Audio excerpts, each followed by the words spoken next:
everyone, welcome back to K's Bebina Kitchen. Mayam se yerum se thongena to bebako yerum se thongena to bodo tomato leramde tomato letravina yerum thongbagi gravy se kamoino ojuri aro gravy oina bagi haidana aina se alu se oina sizinarage alu se hapaga thongage alu se ni khakse hapage bako yerum se ga alu se ga thongage aro mayam jengminarasi yerum thongse na yerum thongena to uba adu do bagi tomato leramdre bako tomato jaudana Jum thong base gravy same doing never quite a high alu thong doing never. Alu says I'm a sapati patti as an alu zam sapata in a yaluze, Karamina, Tone, the Susa, Aduga, diabetes sugar, Mina the aluze to tell it Sabata divina hydra dog, Raina, Tongos minor, the Sabasuzami, Samara, I don't know, videos as Jim Tongo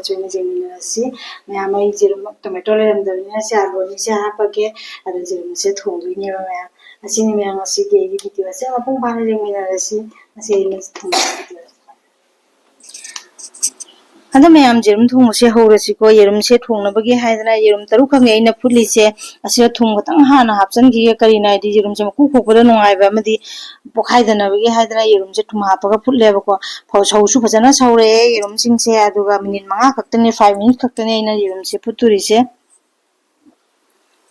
Yerum se food palo na ai na siga pick pa thumbo macha plastic gi jari macha siga hapsa laga phajana mu chamdo e jang na ing na bage na yerum sing se inghal lingai da alu si moi na thonga da ba alu sing de sumaina pa na toraga chaku magi mateng na loina semme ba ko sem si ate alu ani sing si loina sem do si alei ba alu sing loina sem do si oji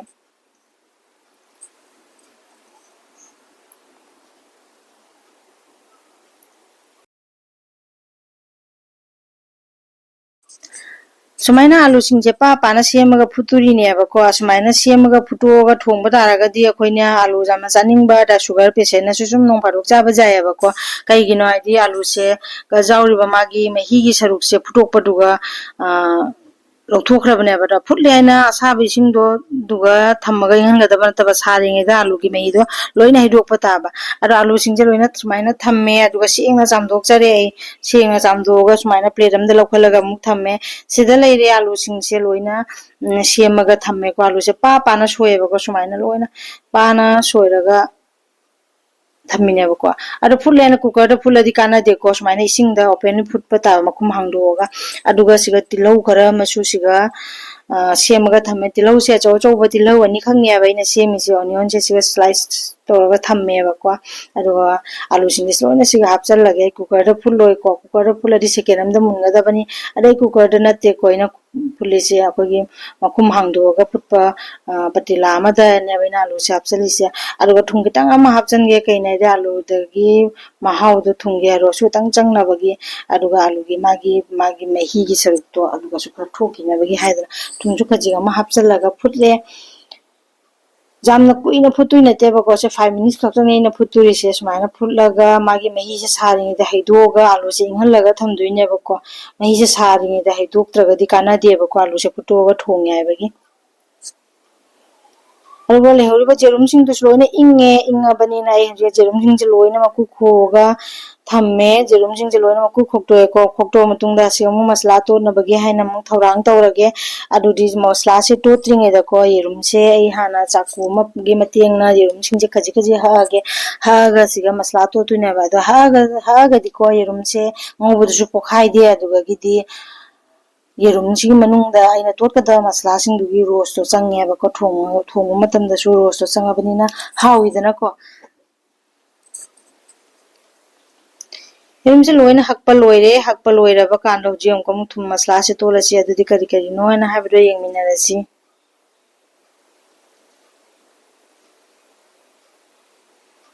थुम से खरा मचाई चले अदुगा अखोगी हल्दी powder से जांगम powder से खरा चाई चले अरे दी मिर्ची पाउडर दो अखोगी मोरोग असुबा पाउडर दो अदु दुसु खरा चाई चले अदुगा जीरा पाउडर दो कुमिन पाउडर दो अदु दुसु खरा चाई सिनजरे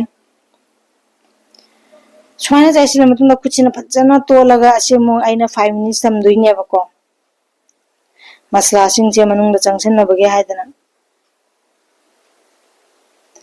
फजना खुचिना तोखाइरगा सिमु 5 मिनिट रेस्ट तौरगा थमजी पठाला जिंगा हाक्तंग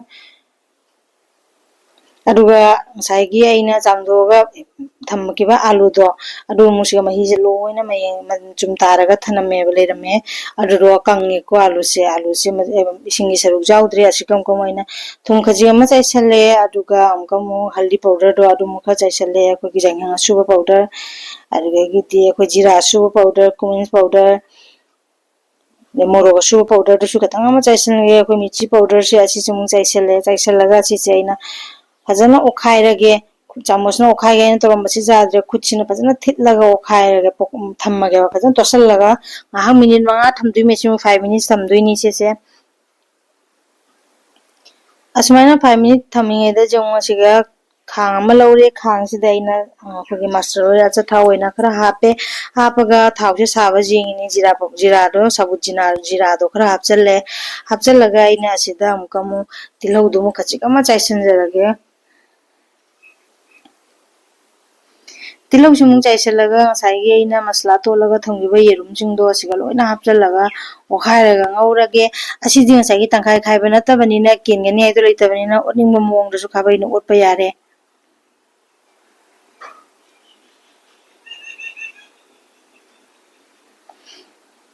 yerum si je khaidokpa loikhre ngauba loidana aduga lemoriba atei tilhau singdo loina hapchallaga aina asi chenge ha ngauminare ngauba matamda asi se tilhau singse yellow color oiba phong hak ti ngaukhige ngauro matungda aina khogi garlic ginger gi paste to chanamga singa gi paste to atang isingda nai khairaga thammeba ko asi jamna hana hapa masala aduna tai pe tang hapi se asi mong hapchallaga ngaya ka mutang ngauge khabaisina okhaira chamasina okhaira ga inga ngaujare tilhau singse loina mullabnina patharebako aduga ngasai aina 5 minute rest tawraga thamgiba alu se asla to sala thamga alu singse asise loina aina tilhau ngobasigi mathakta loina chakhai jai thoga bako sandoga hapchallage alu se ngasai munba ngobado sorry phutpado aduga munge tawrabani abako adu pura budi mundriba adu ko aise jam kuina ngaudrasu jarane bako aju ngai ha kamuk se sumaina sandoga thamaga after 2 minutes ki matungda aina asise alu sum khabaina okhairaga ngaujarage sumaina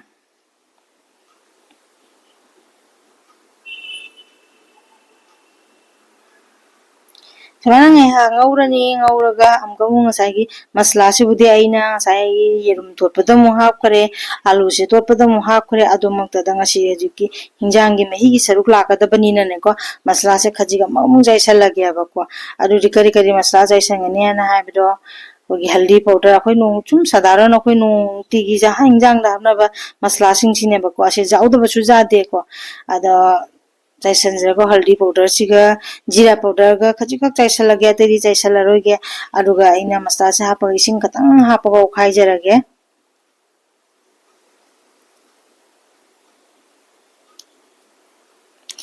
sumaina okhairaga matungda aina amko masai ngauga thamba yerum singji jum hapsanjare yerum singji mu hapsalaga ngai haktang minute ama ani gum okhairane ba ko okhaira matungda aina hapkodaba magi hinjang gi mehi gi changdo adumu hapsalaga sumaina khabaisana loina okhairaga ngai hakam thongminarage makhum jumu kupsalaga mungi hak thamme hinjang ji fajana sawale ko ado hinjang sing asai alu ti loina toithare ko toitharaga su gravy gi chang je fajana oidriya ko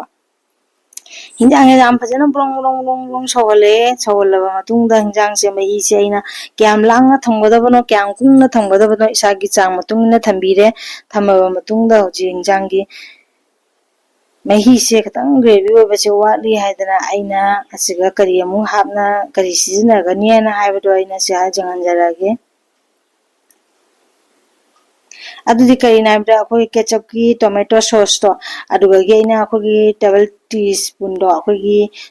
chamas ani do adugi chang do ina baina tomato sauce se khara chaisinjare sumaina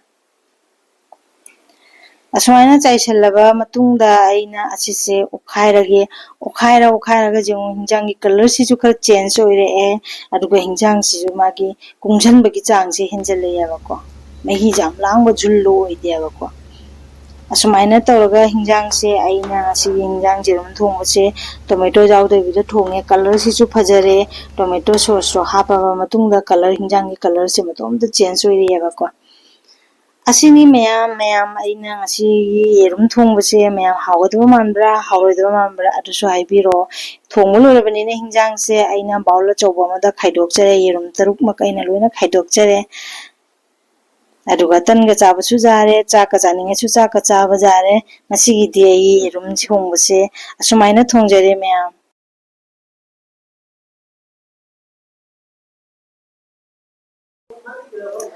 ꯑꯗꯣ ꯃꯌꯥꯝ ꯑꯩꯒꯤ ꯚꯤꯗꯤꯑꯣꯁꯤꯁꯨ ꯂꯣꯏꯖꯔꯦ ꯃꯌꯥꯝ ꯑꯩꯅ ꯌꯦꯔꯨꯝ ꯊꯣꯡꯕ ꯚꯤꯗꯤꯑꯣꯁꯤꯁꯨ ꯂꯣꯏꯖꯔꯦ ꯑꯗꯣ ꯃꯌꯥꯝ ꯑꯩꯒꯤ ꯆꯦꯅꯦꯜꯁꯤꯕꯨ ꯂꯥꯏꯛ ꯁꯤꯌꯔ ꯁꯕꯁꯀ꯭राꯏꯕ ꯇꯧꯔꯒ ꯁꯞꯄꯣꯔꯠ ꯃꯌꯥꯝ ꯇꯧꯕꯤꯔꯛꯑꯣ ꯑꯩ ꯑꯅꯧ ꯑꯅꯧꯕ ꯚꯤꯗꯤꯑꯣ ꯃꯌꯥꯝ ꯄꯨꯔꯛꯄ ꯉꯝꯕ ꯑꯣꯏꯖꯒꯦ ꯃꯌꯥꯝꯒꯤ ꯁꯞꯄꯣꯔꯠ ꯃꯇꯨꯡ ꯏꯟꯅ ꯑꯗꯨꯅꯤ ꯃꯌꯥꯝ ꯉꯁꯤꯒꯤ ꯃꯇꯥꯡ ꯑꯁꯤꯗ ꯂꯣꯏꯁꯤꯟꯖꯔꯒꯦ ꯊꯦꯡꯛ ꯌꯨ ꯃꯌꯥꯝ ꯕꯥꯏ ꯃꯌꯥꯝ